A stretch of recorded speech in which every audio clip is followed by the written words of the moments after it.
পররাষ্ট্র প্রতিমন্ত্রী শামা ওবায়দ বলেছেন, সীমান্তে ভারতের বিএসএফ এর পুশিন কোনোভাবেই মেনে নেওয়া হবে না।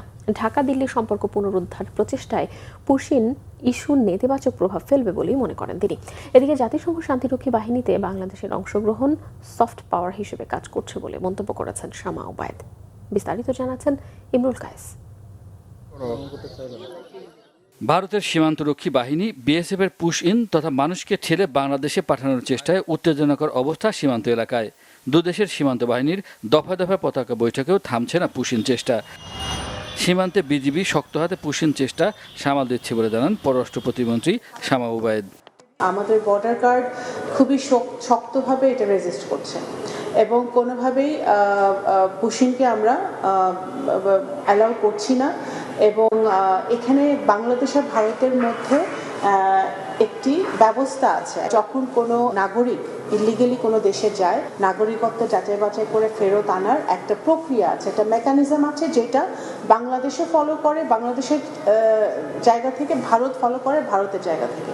সেই মেকানিজমটা ফলো না করে যদি এই পুশিং প্রক্রিয়ার মাধ্যমে কাউকে ঠেলে দেওয়া হয়, সেটা কিন্তু একেবারেই গ্রহণযোগ্য না। পররাষ্ট্র মন্ত্রণালয়ে সাংবাদিকদের তিনি আরও জানান, পুশিন থামাতে ভারতকে বেশ কয়েক দফা চিঠি দেওয়া হয়েছে। ইতিমধ্যে আমরা 12 থেকে 13টা চিঠি দিয়েছি। যত রকম ডিপ্লোম্যাটিক নর্ম আছে সেটা আমরা ফলো করছি। যখনই পুশিনের ঘটনা আমাদের কানে আসছে বা আমরা দেখছি, আমার রিপোর্টিং হচ্ছে, আমরা কিন্তু তাদেরকে চিঠি দিচ্ছি।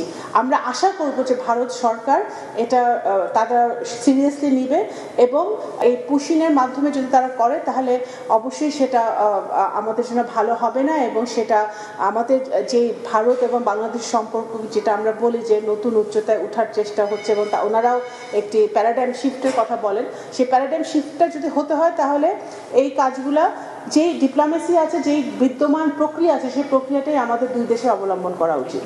এদিকে রাজধানীর সিরডাপ মিলনায়তনে বিশ্ব শান্তি রক্ষায় বাংলাদেশিদের অবদান নিয়ে defence journalist association of Bangladesh ডিজাবের আলোচনায় কথা বলেন পররাষ্ট্র প্রতিমন্ত্রী।